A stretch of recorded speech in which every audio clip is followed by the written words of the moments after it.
যে ১০টি অলৌকিক ঘটনা আজও বিজ্ঞানকে অবাক করে দেয়।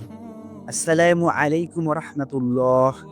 আজ আমরা এমন কিছু অলৌকিক ঘটনা নিয়ে আলোচনা করব, যা শুধুমাত্র বিশ্বাসীদের নয়, বরং আধুনিক বিজ্ঞানের গবেষকদেরও অবাক করে দেয়। পবিত্র কোরআনে আল্লাহ তাআলা এমন কিছু ঘটনার বর্ণনা দিয়েছেন, যা দেখে মনে হয় সেগুলো যেন একবিংশ শতাব্দীর আবিষ্কার। কোরআনের এই অলৌকিক বর্ণনাগুলো প্রমাণ করে যে এটি কোনো সাধারণ কিতাব নয়, বরং এর রচয়িতা এমন এক সত্তা, যিনি অতীত, বর্তমান ও ভবিষ্যৎ সম্পর্কে সম্পূর্ণভাবে অবগত।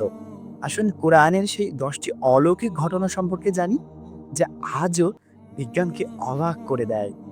১. লোহিত সাগর বিভক্ত হওয়া। মুসা আলাইহিসসালাম ও ফেরাউন। পবিত্র কোরআন এবং বাইবেলে বর্ণিত এই ঘটনাটি ইতিহাসের অন্যতম সেরা অলৌকিক ঘটনার মধ্যে অন্যতম। ফেরাউনের বিশাল সৈন্যবাহিনী যখন মুসা আলাইহিসসালামকে এবং তার অনুসারীদেরকে ধাওয়া করেছিল, তখন আল্লাহ সুবহানাহু ওয়া তাআলা মুসা আলাইহিসসালামকে তার লাঠি দিয়ে সাগরের পানিতে আঘাত করার নির্দেশ দেন। এতে সাগর বিভক্ত হয়ে দুটি বিশাল দেওয়াল তৈরি করে, যার মাঝ দিয়ে শুকনো রাস্তা হয়ে যায়। যেভাবে বিজ্ঞানকে অবাক করে। কিছু বিজ্ঞানী মনে করেন এটি একটি প্রাকৃতিক ঘটনা হতে পারে, যা বাতাসের তীব্র চাপ ও জোয়ার ভাটার কারণে ঘটেছিল। তবে পানির দেওয়াল তৈরি হওয়া এবং শুকনো পথ তৈরি হওয়ার মতো ঘটনা আজও কোনো প্রকৃতি ব্যাখ্যা দিয়ে সম্পূর্ণরূপে প্রমাণ করা সম্ভব হয়নি। এটি আল্লাহর কুদরতের এক উজ্জ্বল নিদর্শন। ২. জমজম কূপের অলৌকিকতা। হযরত ইসমাইল আলাইহিসসালামকে মরুভূমিতে একা রেখে যাওয়ার পর তার মা হাজেরা আলাইহিসসালাম পানির সন্ধানে ছুটোছুটি করতেন। তখন আল্লাহর নির্দেশে একটি ঝর্ণার মতো পানি বেরিয়ে আসে, যা আজও বন্ধ হয়নি। যেভাবে বিজ্ঞানকে অবাক করে। জমজম কূপের পানি লক্ষ লক্ষ হাজার হাজির পানির চাহিদা পূরণ করে আসছে, কিন্তু এর উৎস কি তা আজও বিজ্ঞানীরা খুঁজে বের করতে পারেননি।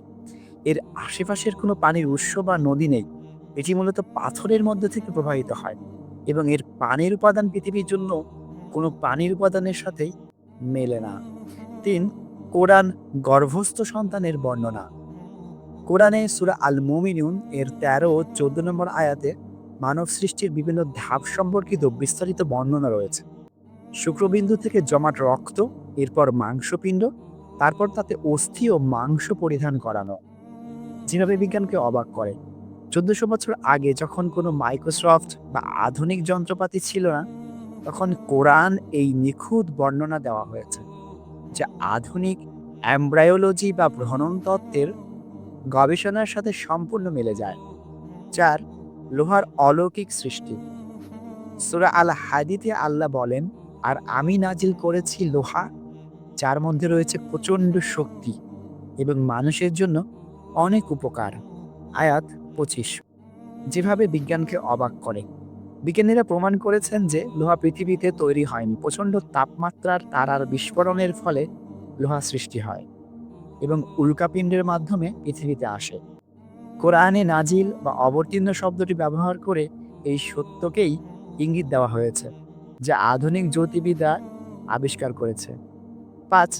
ফেরাউনের লাশের সংরক্ষণ। যখন ফেরাউন মুসা আলাইহিসসালামকে তাড়া করছিল, তখন সে পানিতে ডুবে মারা যায়। আল্লাহ সুবহানাহু ওয়া তাআলা কুরআনে বলেন, আজ আমি তোমার দেহকে রক্ষা করব, যাতে তুমি তোমার পরবর্তীদের জন্য নিদর্শন হতে পারো। সূরা ইউনুস আয়াত ৯২। যেভাবে বিজ্ঞানকে অবাক করে। দীর্ঘ প্রায় ৩,৫০০ বছর পর আধুনিক যুগে বিজ্ঞানীরা ফেরাউনের মমির সন্ধান পান।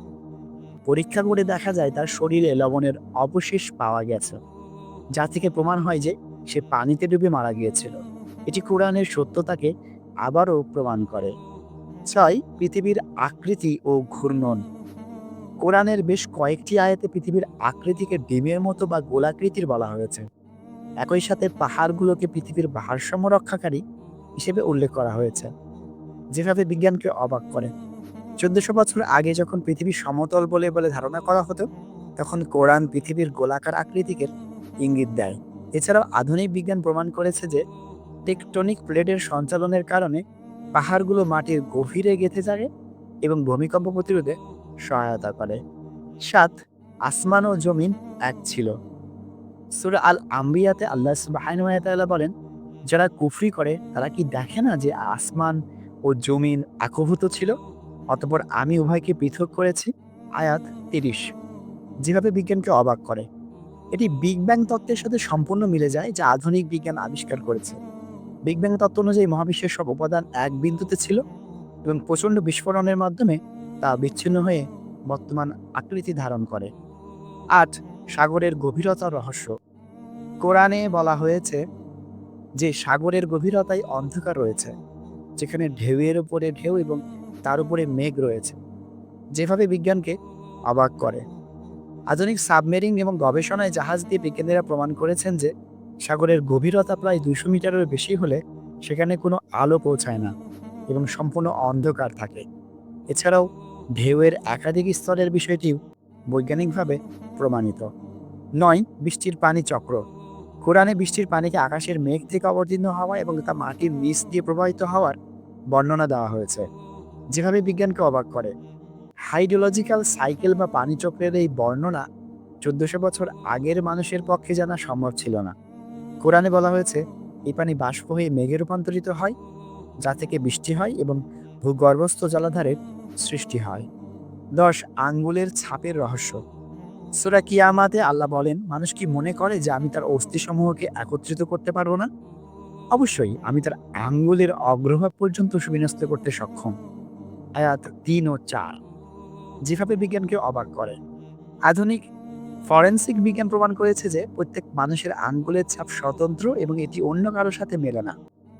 ১৪০০ বছর আগে যখন আঙ্গুলের ছাপের এই গুরুত্ব কেউ জানতো না, তখন কোরআন এটি উল্লেখ করে।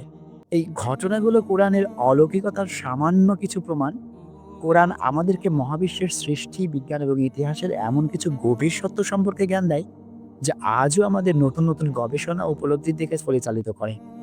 এই সত্যগুলো প্রমাণ করে যে কোরআন কোনো মানুষের লেখা গ্রন্থ নয়, বরং এটি সর্বজ্ঞানী আল্লাহর পক্ষ থেকে প্রেরিত এক ঐশী গ্রন্থ। আমরা যেন এই কিতাব থেকে হেদায়েত গ্রহণ করতে পারি।